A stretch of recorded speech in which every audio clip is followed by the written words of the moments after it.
Hey, I'm so excited. What's up, Khalil? Hey. How are you doing? I am good. How are you? Listen, first of all, I'm so excited about this episode and what is to come. And just the fact of just having you here. Um, First of all, this has been something that has been in the works for a minute. And for those that, know me, I've been in school working and other things going on. We had a little summer break or whatever, but we're back. The second half of season 8 of the Speaker Podcast. And so we're live on Instagram. What's up, Ro from the 6 a.m.? She's joining me there on Instagram Live. We got Jeremy Jackson in the building. He's the king of life insurance. Y'all go check out my brother. So before we get everything going, first of all, everybody, what's up, everybody? It's your girl, Kavon, host of the Speaker Podcast, the podcast where innovators and creators connect. If you don't know, you're about to know. Hit that notification button and follow me on Instagram at Camille.Essick. I'm also on LinkedIn, Twitter, Facebook, and TikTok. If you have any questions, just hit me up with an email at info@CamilleEssick.com. Catch all the merchandise on my website at www.CamilleEssick.com. What's up? We got our brother Roscoe in the building, the king of real estate. If you want to come to Texas, you got to go through Roscoe. So hit him up, everybody, today and get your house. And Khalil is here. So without further ado, to kick off the show, this episode is being brought to you by Chemistry Room Fragrances, creating clarity. My room spray collection. Get it right now on my website at www.camilleessick.com and on Instagram at Chemistry Room Fragrances. And beverages tonight brought to you by Chick-fil-A. So Khalil, thank you for joining us. Let everybody know who you are and what you do. Absolutely. Hello, everyone. My name is Khalil Kavon. I am a director, the CEO of Khalil Kavon Studios, located here in Atlanta, Georgia, with our cyber location in New York and LA. I have been doing this for 12 years. I am also a songwriter, a podcast host of Creative Radio, available on all platforms. And we're here tonight. So that's a little bit about me.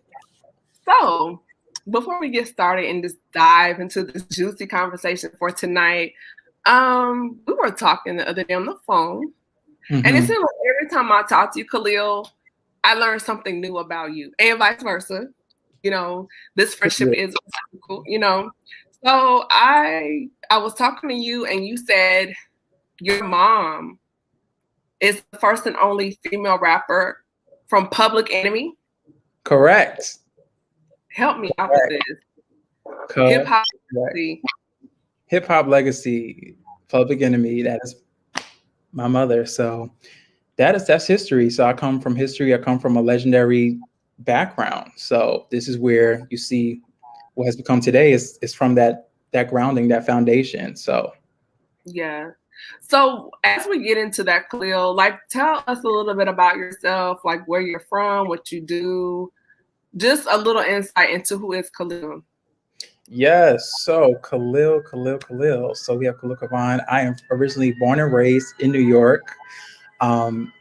Lived there for many years, and then I decided LA was going to be my home for about 5 years. So I moved to LA, spent about 5 years there, and then here we are in Atlanta. And so I love to travel. I love to direct. As you know, I'm a creative. I love creativity on all aspects, from the lens to behind the scenes, to in front of the camera, to songwriting.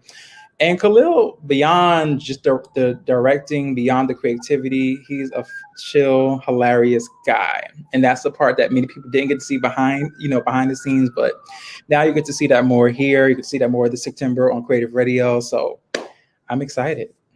Yes. And we also want to thank Michael for joining us. Hey, Michael. And everybody here on Instagram, thanks for tuning in. So from childhood, when did you realize that you were called to the lens? Oh. So because you work with big names, like you work with Nicki Minaj and Keke Palmer, all these celebrities and artists. So let's go back. What inspired you to even pick up the camera?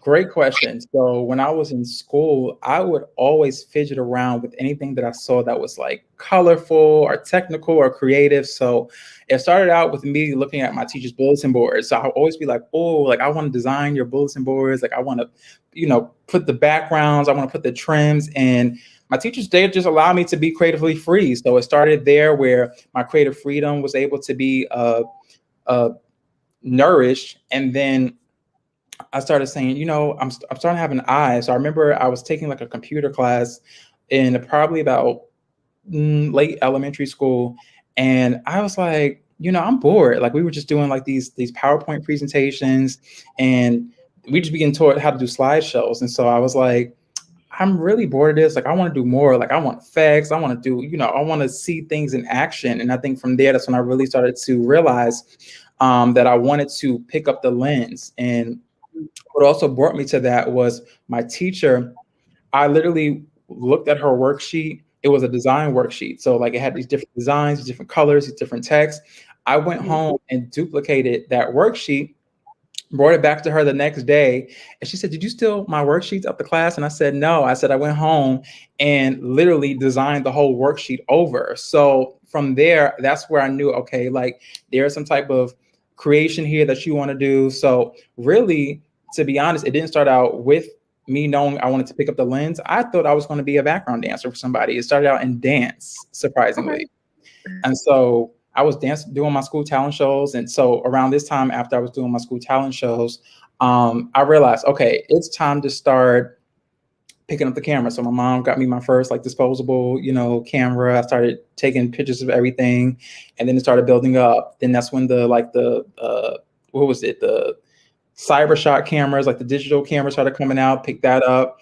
And I actually shot my school's commercial from there. So that was the beginning. After that school commercial on that digital camera, and it looked like a production, that's when it's like, okay, we need to take this serious.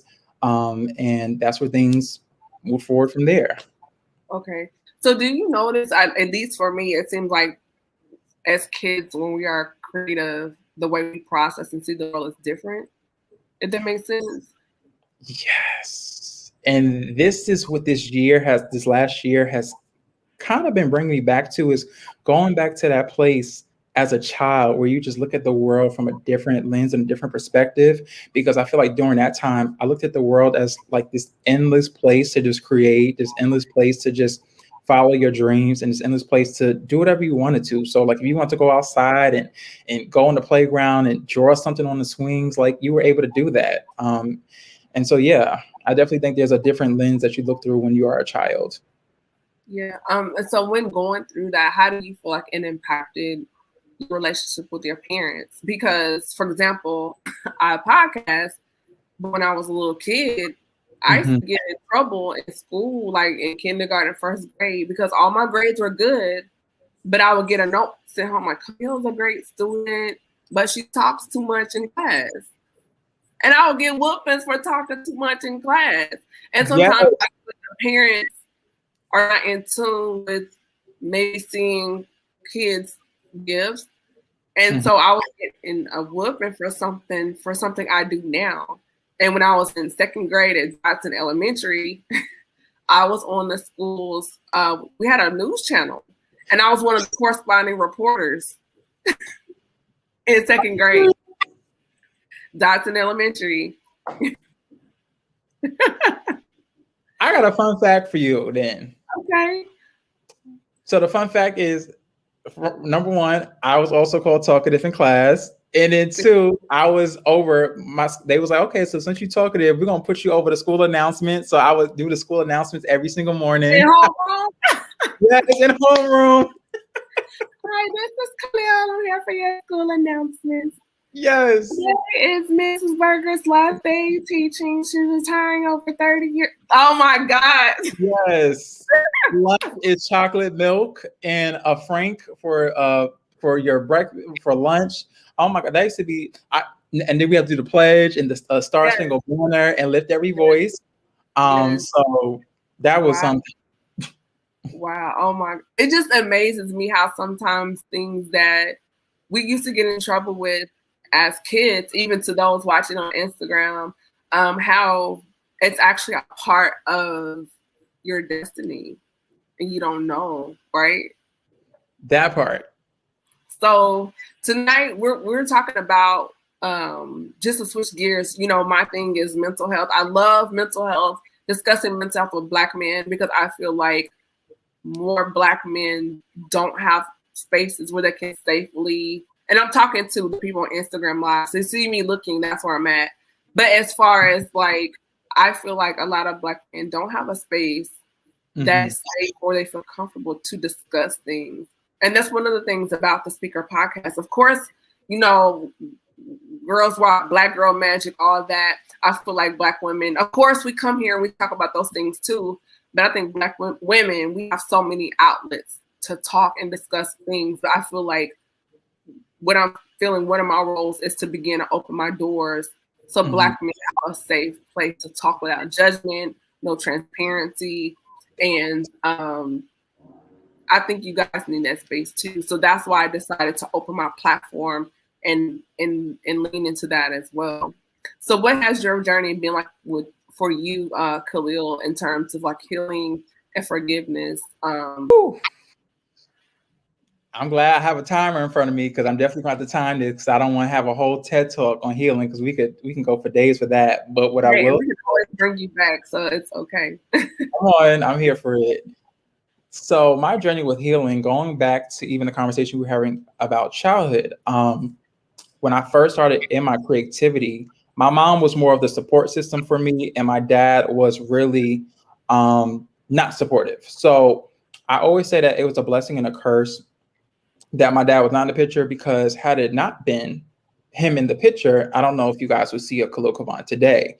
So I was actually bullied. I was bullied when all of this creativity stuff started coming around, because people were like, oh, he's weird. Like, I knew from elementary school, like I was like, I want to start a business. I was like, I don't want to do a 9 to 5.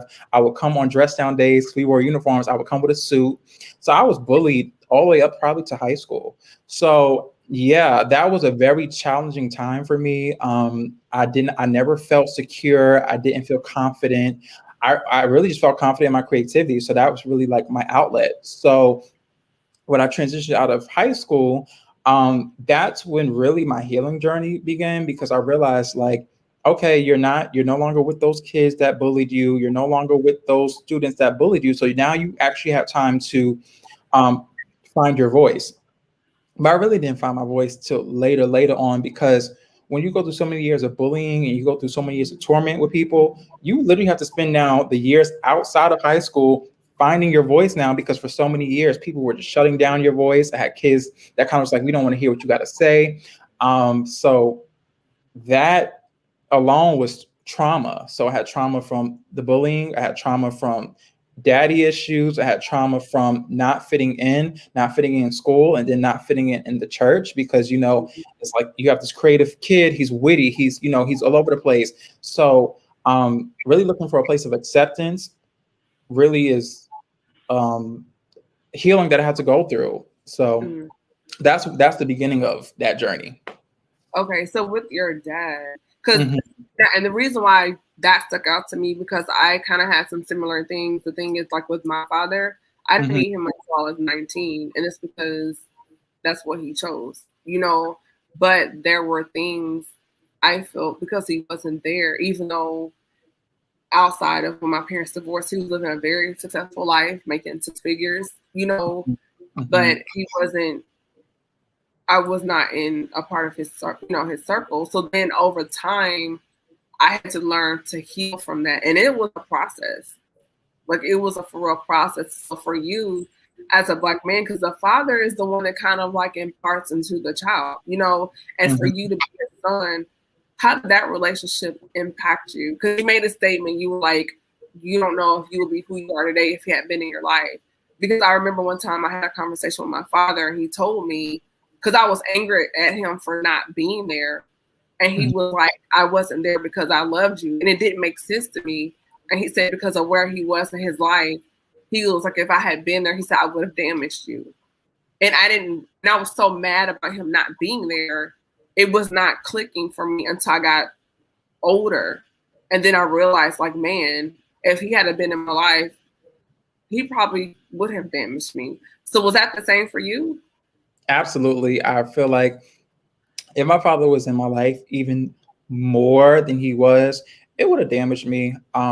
Because first and foremost, because there was no support with the creativity aspect, that would have went out the window. I probably would have submerged everything. I probably would not have wanted to move forward with a business or to be that witty kid, to be like you had said from the beginning of this conversation, looking at the world through a different lens. I probably would have looked at the world in such a limited view that there would have been no business, there would have been no creativity. So yeah, with my father being absent, it was both damaging and both helpful at the same time. So I feel like the damaging part was when it was time for me to speak up in certain situations, I didn't know how to, because I didn't have that backbone in me to say, this is how I do it, or, this is how I stand my ground as a man. It was my mom that was teaching me those ways, but my mom could only teach me but so much. So in ways that did begin to hinder me in business, because when I needed to speak up, when I needed to stand up as a CEO, when I needed to stand up as a leader, I wasn't doing that. So people kind of just like, you're the leader, you're the CEO. Why are you not speaking up? Why are you not challenging things? Why are you not, setting boundaries? But because that factor wasn't in my life as a child, then later on, those parts of me started to show when I needed to show up or when I needed to be assertive for myself. So I think for me, and you made a really good point talking about finding your voice and being assertive, because throughout school, there was a point in time in my life where I was very introverted, and I still am naturally shy. And people that know me are like, girl, you're not shy. That's because I know you. But when I'm around people I don't know, I'm just, I don't talk. And people are like, oh, she's stuck up. And it's not that. It's just I'm naturally an introvert, and I can only take people in doses and then I retreat. That's just how we're wired, So I think for me, with the whole trauma situation and my father not being there, like I was going back to, like I was angry because he wasn't there, but then I had a lot of questions. You know what I'm saying? Like, well, why weren't you here? And then when we did talk, it was always like we weren't communicating. It was like he was saying what he was saying, but I didn't feel like he was hearing me. So then growing up, I was quiet in school. I didn't talk, but I had all this stuff going on in the inside. You know what I'm saying? So I took to writing, or I would daydream a lot. And then that's, I think, where creativity came, kicked in with my imagination. So my escape was, I would just, in my head, daydream about traveling to other countries. I'm like 9 years old, 10 years old, and I would daydream about going to other countries, or I would daydream about living by a beach, or, but at the same time, I was still upset and still had these feelings, and I carried it for so long. And so by the time I got to college, I was angry, and I didn't realize I was angry, but I would party harder than, like, why is she partying so tough? It was like I was just lashing out, because it wasn't until years later when I started doing therapy that I realized I was angry.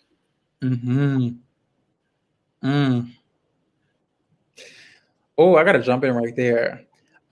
Because you just said something, and even talking about the introvertedness. Now, I'm starting to realize, even the older that I get, is we think that we're just natural introverts, when really that introvertness was developed with trying to deal with all of the drama and the chaos that was going on from what was going on in our childhood. So it's like we have to cocoon ourselves to figure out, how can I adjust to this chaos, this trauma that we don't even know is called trauma, or we don't even know that we're going through trauma, or we're being impacted by trauma. But it's almost like you put yourself in a room to say, how can I look at the world from a different viewpoint without the opinions and the noise that's already around me? Because you already can't without participating. Correct. We're like a spectator. It's like a defense mechanism. And Correct. I would do that. Like, I would be in a space, but I would kind of, not draw attention to myself, don't want to be seen or heard, even though deep down I wanted to be involved, because I was afraid, like, this person may hurt me. Let me reach me. It starts from home. It starts from home. When you don't feel like you have a place, or you don't feel like you are being nurtured the way that you are, you almost show up into the world as this person like, okay, I'm gonna pull back here. I'm gonna walk into this room. I'm not really gonna say anything because I already dealt with someone who your core, your father. I already dealt with someone who was supposed to be loving me and nourishing me, and they're not doing that. So when I walk into these other rooms, your defense or your foundation is no one's going to love me in this room. No one's going to support me in this room. No one's going to talk to me in this room. No one is going to want to be my friend in this room because my core, the person that's supposed to love me, doesn't even love me, or they're not even in my life to support me. So why would other people do that when really that's a whole lie within itself? So that's fear of rejection. Mm-hmm. It's fear of rejection. So then my question is for you, like going through that process, how do you take that in as far as like finding your own identity, your own voice? Like, how did you navigate that, or how are you navigating that? Well, first off, I had to go to therapy. I am an advocate for therapy. To anyone listening now or on the playback, therapy is so important. I don't care if people say, you're crazy or you sound weird or, why are you going to therapy? You could just deal with that by yourself. But one of the first ways I had to deal with that is therapy. So I had to literally have my therapist talk back to me my thoughts. And when you start really having someone untangle your thoughts, you're like, why do I think like this? Or, why is my thought process like this? Because it's like you start coming to yourself. Like, you're like, the healthy me doesn't think like this. Like this whole rejection thing, or I have to be an introvert, or I have to be indoors, or I have to be to myself. That's not me. That's something that I was rather programmed, or I rehearsed so many different times that I naturally became that. So with identity, I had to say to myself, Khalil, this is not you. Like, you talk, you like to communicate with people, you like going out, you like doing things, but because of that trauma, my identity was the trauma. My identity was rejection. My identity was I didn't have a father. My identity was molestation. My identity was wrapped into all of those things. So it's like I had to really figure out, like, is this you or is this the trauma talking? Because you speak from a healthy place, you see the difference. You see, wow, I'm vibrant, I'm energetic. I like to talk. But when you or when your foundation is from that place of trauma, you're kind of just like, you're like going with the flow, like whatever way things are going to go, or however people approach me, I'm just going to go that way because you don't know how to handle it. So that's really good. Hetty, thank you for joining us. We want to shout out a couple people, and I want to get into something that you said. So Sharonika, thank you for joining us. Roscoe, Michael is here, Ro, Mocha Goddess is here, and also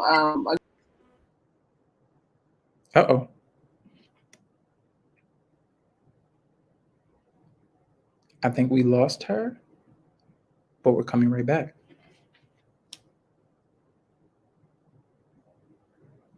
We're just talking here with Khalil. We're discussing some things in terms of healing wholeness, and he brought up the point of molestation. And the reason I wanted to touch on that is because I was molested at 7, and then I was molested again when I was 10 years old. And when people don't understand molestation, 2 things happens with the victims of that. You either become very extremely extroverted and like you act out, or you what they call like a turtle syndrome. You go with inward, you become introverted, and at all times into shame because this thing that somebody has pressed upon you as a child, you don't know how to handle that. And then they're like, well, if you tell, you're going to get in trouble, all the bull crap that they tell you, you know what I'm saying? So it's like you have this secret, but you don't like how it's made you feel. You're angry because you were in a space where no one protected you, or then you become angry at yourself because you think, why did I not lash out or respond or scream or whatever? Because everything is happening, you're confused. So you're first just trying to process like what has happened to you. And then you're angry at yourself for not maybe causing attention so somebody could see what's happening. And then you're angry at the person for doing that to you because it's someone you trusted. So now here it is, you don't trust anybody because you're like, man, this is somebody I've known and trusted, and they touched me inappropriately. So if I can't trust them, I can't trust anybody. And that and it trickles into every area of your life. And for those of us that are entrepreneurs, as you get older and you walk into entrepreneurship, it's going to impact your level of trust with your business, because you're going to be in your mind, what if this person's trying to get over? What if they try to steal my idea? What if they try to steal my money? And it all ties into a distrust that's linked all the way back that was broken as a child. And you don't see how that distrust dominoes into other areas of your life, whether it's professional, if spiritual, because now you're having issues with God, in your faith, right? Because if I can't trust this person that I've seen every day, how can I trust God that I can't see? So you see how that distrust, that seed of distrust is sown through something that happened in your trauma as a child, and now it grows into a monster in other areas of your life, as far as your business, your relation with God, friends. Well, I'm going to tell them this, I'm going to tell them that. It's just all these different things. So can you kind of touch on that, Khalil? Absolutely. First and foremost, you just said so many things that can be impacted, but one of the things is first the guilt. The guilt that you walk around after molestation is so heavy and so toxic that literally when you show up as a human, when you show up as yourself to the world, you're not really showing up as yourself. You're showing up as guilty. So you walk into places and you have this guilt and this shame that's on you, and you're wondering why you can't connect with anyone or you can't open up because you're like, I feel guilty. I didn't say nothing. And people are like, what didn't you say? And you're just like, I didn't say nothing. What didn't you say? And it's really the inner child in you screaming out like, I didn't scream or I didn't say nothing. So first of all, it builds a thing where you don't trust yourself, because now you're blaming yourself for something that was not your fault, that someone did to you. So the inner child in you doesn't even trust yourself, because you're like, if I didn't scream out at that moment, or if I didn't, tell someone at that moment, then maybe I'm not capable of speaking, or I'm not capable of talking. So you put a muzzling over your voice. And that's dangerous. For many years in business, I put a muzzling over my voice. And even in my personal life, I put a muzzling over my voice because I felt like I wasn't important to the room, or, someone may share something with me that's sacred, and I'm not going to, I'm rather not going to be trustful, or I'm not going to be able to handle that because I didn't handle the molestation, which I was a kid. I was little. And going into the business portion, that shows up with you later in life if you don't deal with it. So for me in business, I had people that would come in and they would say, hey, I want to work on you. I want to, be an employee, or I want to be an intern. And I would be so mistrustful that I would even want to get them my schedule. That's how much mistrust that I had. Yeah. And so for you as a Black man, how does that tie into just how you show up as a Black man with not wanting to give your schedule, not wanting to trust people, even your relational choices? It shows up as self-sabotage. It shows up as self-sabotage as a Black man. You already, as a Black man in this world, you already have the stigmas and the things that already come with being a Black man. So now you have this addition of molestation that comes with it, and you're showing up sabotaging everything. So it's like God blesses you with these opportunities and you're sabotaging it because you don't realize you're not healed. So you're mistrusting the people that God sends you. You're mistrusting the people that God sent to help you. You're literally creating stories and narratives in your head to push them away in personal life and in business, because you're like, I can't handle this. I don't, why me? Why would you want to, be around me? Why would you want to support me? Why would you want to, be around? And it's a confidence thing. So you're self-sabotaging situations. You're not showing up confident. You're not showing up as who you're really supposed to be, because all of this trauma is coming out of your voice, or you're creating narratives from the trauma instead of showing up how you're supposed to really show up. Do you think for men sometimes it shows up as overachieving? Like you get all these degrees, you get all this money, you gotta have the car, your body gotta be super tight, you got all the people you're dating, and you got to have like this image because you're trying to do everything to hide what you feel like is this imperfection or this part of you that's inadequate. So now you're overcompensating by overperforming. I absolutely think that is on cue. I feel like for Black men to hide your trauma, the overperformer or the strong man is he don't have no trauma because he's confident. You see, he got the house, he got the car, he got the relationship. He's cool. And really, that's when you find the most toxic men. That's when you find out those men are rather abusive, that they are not they're narcissists. You find that there are these different traumas that come with these situations because the overachiever now has to be this perfect man who shows up to this world like everything is so perfect and everything is so glued together, when really his life is falling apart behind the scenes. He's driving, the best car, but meanwhile, he's falling apart when driving that car. He has the best house, but he feels alone in that house. And for me, I even dealt with that. You waking up screaming. Yeah, that part. Trauma. That part. And I was dealing with that. I even dealt with that, trying to be the overachiever, the overperformer for everybody. I felt like, woo, I have the success. So now everyone looks at me, in the different lens. I'm not looking at myself at the different lens because I'm still the traumatized me, but everyone is like, oh, overachiever, successful. He works with celebrities. He works with this. All of this. But meanwhile, I was going home broken. I was going home feeling depleted. I was going home feeling like having breakdowns, and no one knew because I was going off a schedule. Hey, okay, cool. I got a schedule. Let me overachieve. Let me cover the trauma. Let me cover this. And that's toxic. Shows up in promiscuity for men.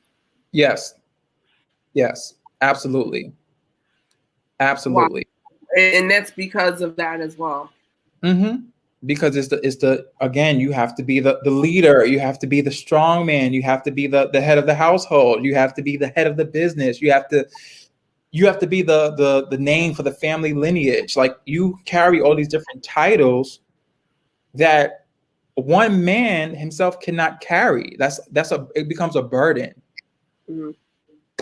So let me ask you this, Khalil. I had a guest on, I want to say season 3, and we were talking about some things because he came out of an abusive home, and nice looking guys in Atlanta, but he admitted that he was like, he and his sister went through a lot of trauma.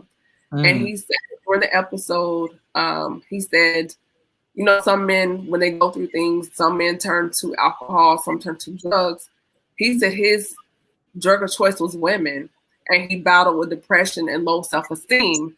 And the reason why he did that was because he was like, for that moment when he's with this woman, he felt important, he felt wanted, he felt validated, he felt like somebody needed him, even though he didn't want to do it because he needed that validation for that moment of time. Whatever would go down, and he said when it was over, he went from this high to this low because he felt bad about using the woman so he could get his fix. But then he said, and one day he might be with 3 or 4 women in one day because he needed a continual high just to get through the day. And then, he'll go through that low, but then he needed the high again. And he said, and I asked him, I said, were you doing therapy? And he was like, no.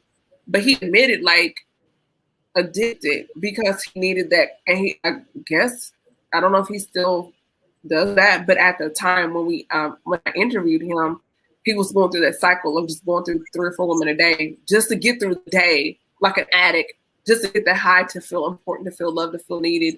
Then we go through these depressions where he would just drop off social media, nobody can reach him, and he would be like in this cloud, and then he would come back in these cycles. And I was like, wow, just to hear that. And I wonder like how many men actually experience that. Oof, a lot of men go through that.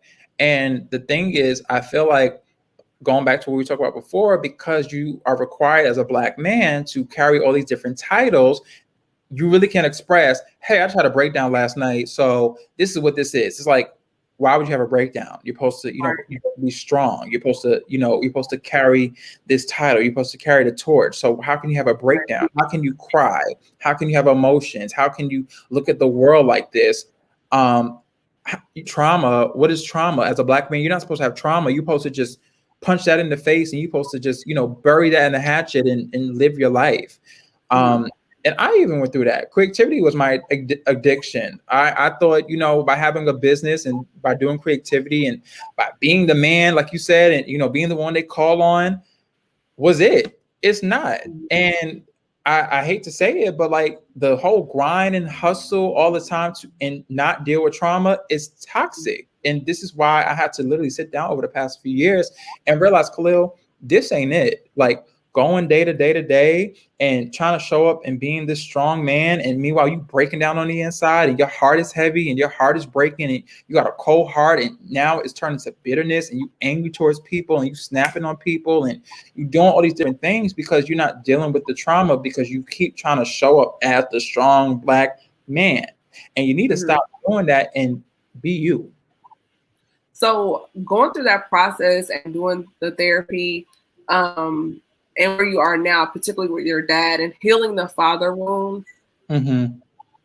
One, do you feel like your father wound has been healed? And then two to that is, if not, where are you with that in your healing process? So I would say my father womb is about maybe 65, 70% healed. I still feel like there's a percentage that still is being worked on because you deal with all of those years of the trauma. It's not going to be an overnight thing where it's just like, okay, cool, it's healed overnight. But I feel like other components I have healed from. Like I don't have that frustration that I did before because I'm like, I asked myself, what trauma did my father go through that he had to cover up to be the man of the household or to be the leader in life or to be the man, in life? What trauma did he go through that he couldn't be supportive to his child? And I feel like sometimes that's not addressed. We always point the finger like, oh, it's the father, he should be perfect and he should be this. But what trauma was not dealt with him? Because clearly there was some trauma that made him want to run away from things, or he couldn't stand to the plate because probably wasn't dealing with the trauma that, he previously was going through. So how can he stand up to the plate for his child when there's so many different emotions? And I think you mentioned earlier, I think sometimes fathers get afraid. I don't want to put that trauma on my child. So they think that the running away is the route to go, because if I don't show up in the child's life, then they're going to be better off without me, when really you're making your child become even more toxic because now they're only dealing with a single mother. Are they dealing with a single grandmother? Are they dealing with these adults that are molding and shaping them when meanwhile they're longing for that father's love? Yeah, I think that's a really good point. One thing I can say for myself, July 2019, my father died. He had a heart attack. He was driving, car went through the air, hit a building, he died. At the time of his death, we were not speaking. And the reason why we were not talking was because I was angry at him, because he had come back into my life and he just wanted to act like he had not been there. And my thing was, Khalil, I was like, I'm at this point, I'm 19, pretty much on my way to being grown. You've missed all the stuff in my life. So for you to jump in and act like, oh, they're all that, no, we can't do that. But I said we can work on building a friendship. But before that happens, I told my father, I said, and my father was a pastor in the PAW, okay? So I told him, I said, but we need to talk about some things first. And that did not go well with him. He just wanted to skip over all of that and not have talk about the elephant in the room. And when I would try to talk to him, he would be very belligerent. He would yell at me, hang up in my face. I'm in tears. My brother, was the mediator trying to, get us to talk.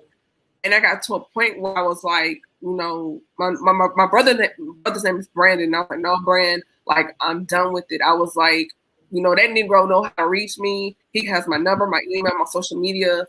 I'm done with it. I can't continue to put myself in a space that's emotionally abusive and toxic, because this is not healthy for me. And I said, when he's ready to talk, he knows how to reach me. And it went even so far to the last time I saw him, I went, he was living in Dayton, Ohio. I went, there, and I actually saw him. I was in the military, and I think, I was in the Navy, and on my way, getting deployed, something was going on, but I ended up staying the night, like for a few days. So what I remember now, I was on my way to boot camp, and my grandmother, she had cancer at the time, and she was in hospice. So I went to say goodbye because I knew I wasn't deep down, I knew I wasn't going to see her again. So before I went to boot camp, I went to Ohio. I stayed in his house with him and my stepmother, and I went to go see her. And we went out to eat and stuff. And the whole time I was in the house, he had a man cave. He would not come out. And my brother said he's afraid of you. And I'm short. I'm 5'4". My father was like 6'4", big guy, you know. So like little me and big him. And my brother said he's scared of you. And I'm like, why? He was like, because you represent so much. And the fear of having to address that, he was afraid of seeing that and dealing with that, because the issues that he was running from is now literally sitting in his house. And my brother's very smart, very perceptive. Long story short, we still did not talk or whatever. And then summer 2019, he died and we weren't talking. And so I had all these feelings, because I was like, you know, all this time I had tried to extend the olive branch and talk to my father, but it just never happened. And it wasn't until this year here in Charlotte in my new apartment, during the quarantine, a lot of stuff crazy happened during the quarantine when you're by yourself and you're thinking. And I was sitting in my apartment one day and I was thinking about him, and I started crying. I'm like, why am I crying about my dad? And I was mad about him not being here, and not doing right by me. Like, you know, you're a pastor in the PAW, you're making 6 figures, doing all this stuff fronting, but you got out over here that you never really did anything for. And a lot of people didn't even know about me. You know what I'm saying? So it was, you know, my parents are married, but they divorced. But it was like, just that quick, God was like, I've already dealt with him. God said, I already dealt with him about you. He was like, he knows what he didn't do for you and what he did do. And he was like, I've already dealt with him on that. And it's like, when I heard that, it was like a peace just hit me. And ever since then, I've been okay with it. And I had closure, because I was so mad. Because, you know, sometimes you feel like people do things to you or they're not there and you're angry, not knowing behind the scenes. You don't know how God has dealt with that person. But you're still holding on to all this anger when you should have released and forgave, not knowing God has already handled that. So just release it and let it go, because you don't know how God has already spoken to that person's heart or their conscience. So when God told me that, like, I've already dealt with him about that. You're good.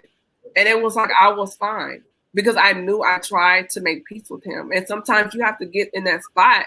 For anyone that's listening or watching, like, sometimes we're mad at people, and God been handled that 10 years ago, and you're still mad. And you're holding up your own healing process because you're holding on and not forgiving and releasing yourself. And we say, oh, healing and forgiveness for the other person, or for you and not the other person. We hear it so much, we're like, yeah, whatever. But it's really true. I was mad at somebody that was dead and gone, not knowing God had squashed that on his end and dealt with that man on how he handled me years prior.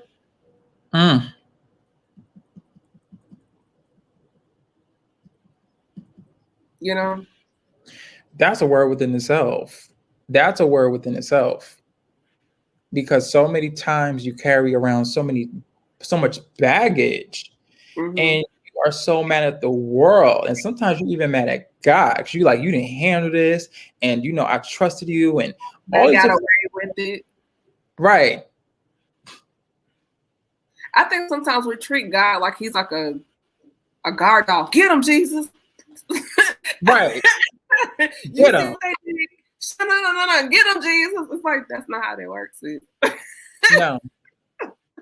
He's like, like, with the other ways, let me handle it. You want the instant gratification. You want to see, you know, it all unravel now. He's like, no, like, let me handle it. And that's where a lot of the anger comes from, because you're like, God, you can handle it. They still doing this, or they still around it. Why you didn't take this? Sometimes you be like, why you didn't take them out? But like, you really be at this anger, and God be like, I already didn't handle that. And so even that, like with me and my dad, like as of recently, even someone told me, it was like, you hold on to so much, and God's already handled that. So let it go. And I didn't understand that when people say let go, you just think, oh, I'm just letting go of the hurt. I'm letting go of the pain. It's really let go of that trauma. Because the more you harp on it, you're not able to see the newness that is for you. You think, oh, I'm still in the same thing, or I'm still feeling the same way. And it's like, because you're not letting it go, because you keep telling God, I want to see them suffer. I want to see them this, or I'm ready for you to rage. And, all of this craziness, and God be looking like, I didn't handle that in different ways that you didn't even know. Mm-hmm. And I think too, it's also distracting to our purpose. We say we're saved and filled with the Holy Ghost and all that stuff, but yeah, all the energy, and even Marcus talked about this on the accountability call that we do. Like when you are so tied up in the unforgiveness, it blocks your creativity for your brand, to write, to photography. Like you work with Nicki Minaj, you work with Keke Palmer and other celebrities, but a piece of you is not 100% committed to what you're doing, not fully, because even in the spiritual realm, part of you is somewhere else and not dedicated because it's tied up in unforgiveness. So can you kind of touch on how unforgiveness can unlock your creativity, not only in your professional life, but also in your relationships and in friendships, and how it makes things, the experience elevated? I'm so glad you brought this up. So let me tell you, because I can give you a real life example of this. So right before one of my major projects, I said, let these people go. And I didn't even say, God was like, let these people go. It was toxic people that I already knew. I was like, I need to get rid of this. And because I was allowing them around, and I thought that was a way of forgiveness. Like, let me just keep these, individuals around. I know that they're not doing right by me. I know that they're toxic. Let me keep them around because I'm forgiving them by keeping them around. And God was like, let them go. When I tell you, Camille, the next week after I let this certain group of people go, the doors swung open, and that's when that major opportunity came through. Right after, I was like, let him go. Like, release them from your heart, release them from your mind, release them from your everyday, because you keep thinking about them. You keep trying to figure out how, to navigate through things. And I'm telling you to release them. So unforgiveness holds up your projects, your creativity, your blessings, because you are so worried and putting your energy into, well, I can't move like this, or I can't talk like this, or I can't do this, or I can't operate from my gifts because I'm so worried about what are they going to say and what are they going to do and how I'm going to handle this. And you got so much anger here that God can't even speak to you to create, and he can't even speak to your heart to create, because he got to go through all this pain and all this suffering that you've been putting yourself, and all this heaviness that you can't even hear that he's saying, hey, I know that you're angry right now, but if you go ahead and release that, I can give you and download the strategy for the next plan. I could download the strategy for the next idea. But because you so blocked up here and your heart is so tangled, you so angry at everybody, you so angry at the world, you can't even hear the strategy for your creativity. You can't even hear what the plan is for your creativity, because you so tight. And you're not only tight in your creativity, you're tight in your friendships. So you have no support system, because you can't trust nobody, because you keep trying to hold on to the old baggage. You have no type of opening for support in business, because you can't trust nobody, because they're gonna get over on me, or they're gonna do this. So all this unforgiveness that you're carrying around is hindering you. It's hindering you. It's hindering your creativity. It's hindering your personal relationships. It's hindering all that. Mm-hmm. That's really good. And I think even for me, looking back, when you're not in my thing, my phrase is hashtag creating clarity. I'm all about that. Like being able to create from a clear space.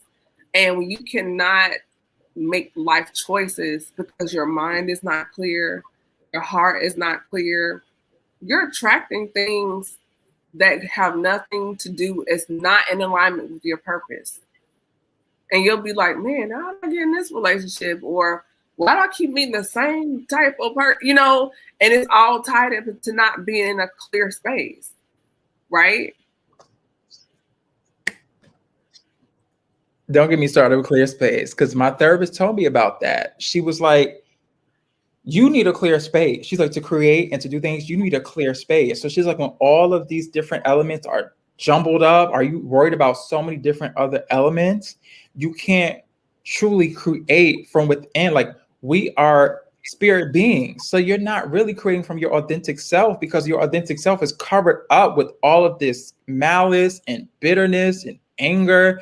That the true creativity from the heart, because you create from the heart, you create from the inside. So if your inside is wrapped up like this or got webs on top of it, it can't even move. Your arm can't move to create that painting. Your arm can't move to type that sheet. Your arm can't, like, you don't realize that unforgiveness also deals with your physical. So people don't realize they be stressing and have headaches and have this and have that because it is illness. Yes. How many people, Khalil, do you think, and those watching on Instagram, thanks for joining us. What's up, Sharnika? Hi, sis. How many people do you feel like have cancer or high blood pressure or hypertension or obesity or overweight because of stress, anxiety, depression, or you 35 but you look 55, sis? You're not aging gracefully. You know, can you kind of hit on that a little bit? How it just manifests as physical illness? A lot of people are out here with unforgiveness and bitterness and anger on their hearts. And it causes stress. Now, I'm not a doctor, so Right. This is my, review. But what I realize is some of the stuff don't even be because of eating. It'd be people that be eating so healthy and, working out every single day, but then they still stressed out. And it's because they still carrying all of that unforgiveness, all of that anger, even from my mom. That was one of the saddest things to hear. She told me was when she had got breast cancer. The doctor told my mom that she had stress. They saw on the X-ray that they were stressed sitting like on different parts of her body, and they were telling her, because you're not moving, because you're not exercising, you're just literally just holding and clenching onto this. So it's causing sickness in your body because of the stress. Mm-hmm. And that's not good. And then a lot of people, when they stress, what do? They go to the comfort food. They go, eat their favorite thing. Okay, cool. I feel comfortable now. I'm great. That's not good though. You're just making yourself comfortable for the moment, but then you go the next day and that anger and that bitterness and that all that stuff is still there because you're not dealing with it. Yeah, because the food releases endorphins and the chemicals in the brain, and it feels good because it's warm, it's sweet, it's cozy. But then also it's like the food, this plate is not rejecting me. The ice cream is not rejecting me. I like how I feel when I eat ice cream, not knowing you keep doing this, you're going to develop diabetes. Your blood pressure's off the chain. Your body's producing too much cortisol. Now you're overweight. Another conversation for another day. That's a whole nother. I'm telling you, when I tell you we can go, especially, I'll just say this, especially for creatives. How are you supposed to show up in the world as a creative, as a leader, as a CEO, and you have all of this stuff that's sitting on top of you, and you are a stressed leader? That means you can't articulate what really the vision is and what really is where things are going, because you so stuck in the past. You in 2005 and your business is in 2021, and you still developing and creating ideas and moving and selecting things from 2005. Mm-hmm. So people are looking at you like, wow, this person, they got to this level and they're here and they're present now, and you're still like, oh, they don't accept me. They don't want to be here. No one's going to help me. No one's going to do this, because you're still carrying around that stress. You're still carrying around that trauma. You're still carrying around what happened so long ago, and you haven't released that. And until you release it, you're not able to be a better creative, a better business person. So it affects so many different parts that we don't even know about. Yeah, I call that emotional bookmarking. Mm-hmm. And that's something, geez, I could just talk to you forever and ever. There's so many things I want to unpack out of this conversation. I got to bring you back so we can do a part 2 on this. and just going to, and people don't know. So Khalil came to my house and we cooked. I made crab cakes, and y'all, I can cook. Don't let these lashes fool you. I know how to cook, okay? And we ate and laughed and talked for hours, and we cut up. So even though I know this conversation was one of more of my serious episodes, but Khalil is a clown. Okay, he'll have you rolling. I will. And will. What's up, Arwayne? Hey, Arwayne, what's going on? Yeah, he was like, we need a part 2. We're definitely going to bring Khalil back, and I actually want to even bring you back with another brother and just kind of have like a round table just to hear what the brothers have to say about some things. And I love the fact that you trusted me and my audience to even open up and share. So first of all, thank you for that. Much appreciated. And I really feel like Black men need, like I said at the beginning of this episode, be able to discuss about things, because it's hard because, you know, of the images of what a Black man is, and to come out and say, you know, I was molested or this happened to me. But it's also empowering because you take away that shame, and it doesn't make you any less of a man or a person because something happened to you, because that was not in your control. And we have to continue to break down these narratives and these stereotypes. So I feel like, and I mentioned this to someone yesterday, we were talking about the state of Black men in the mental health within the Black community. And I said, if Black men are healthier, the family is better, because they are the foundation of our community. You know, they are the strength. You know, Black women are too, but they are the backbone of the community. And I feel like when the Black men are stronger, the women and the kids are better. Everything's better because everything has an order. So I think it's super important that we continue to have these conversations and discuss. And so Black men can feel like, well, man, if he talked about it, I can talk about it. And it can be an empowering thing and not be weaponized. And that's another conversation for another day, as far as when a man is telling you something, ladies or whomever, don't take that and weaponize it. If they're telling you things personally, that's because they trust you. So take that and honor the trust by honoring that through reciprocity, through confidentiality, and not like, oh, I got a secret, I know something on you, but letting the person that is around you, with is a friend, a brother, a cousin, they're looking for a safe haven. So make sure that you are a safe space for our brothers to be able to open up and share, because when they do that, they can heal and be stronger. And when they're stronger, we're stronger and we're better. So I want to, before we close out, what is a takeaway or nugget you would love to give to the listeners and to the watchers here? Never be afraid of your trauma. Never be afraid to heal. Healing is the way to go. Your mental health is definitely important. And if you do not have a therapist, go see one. There are so many different free links out there. You can go through your insurance. It's for free through your insurance. And I just want to say, cherish and honor your feelings. Cherish and honor your feelings always. That's with all this whole conversation we had. If you don't trust your feelings, if you don't trust your internal, how can you show up for the external? Awesome. So for those that want to connect with you, want to book you, because you do more than just photography and videography. For those that want to get more into your servicing and bookings and appointments, where can they reach you on social media, Khalil? Yeah, so we do everything from branding, graphic design, we do it all. So if you're looking for that, you can visit KhalilKavonStudios.com, and you can go to Instagram at KhalilKavonStudios and YouTube.com/KhalilKavon. I love it. First of all, thank you to everyone that's been rocking with me here on Instagram Live, Twitch, YouTube Live, Facebook, those that have been sharing. I really, really appreciate it. We are now here at season 8. And we're like 23 downloads from 5,000 downloads as my milestone. So please grab this episode so I can hit the next milestone of 5,000 downloads. We are getting there and knocking it down. If you haven't heard, Chemistry Room Fragrances is now available. This is my room spray collection that I created and designed myself. It's amazing. I don't put mess on it, okay? If my name was on it, you know it's good. Khalil, you know. I definitely know. So go to Instagram at Chemistry Room Fragrances and get your Chemistry Room Fragrances today. I have the Excel collection, which also comes with the candles, the room spray, and rose oil. You're absolutely going to love it. Hit the notification button and follow me right here on Instagram at Kavon.Estick and all my merch.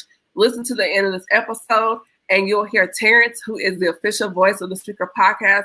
He's going to give you all the information. Until next time, everybody, this has been your girl, Kavon Estick, host of the Speaker Podcast, the podcast where innovators and creators connect. Be blessed. Bye-bye.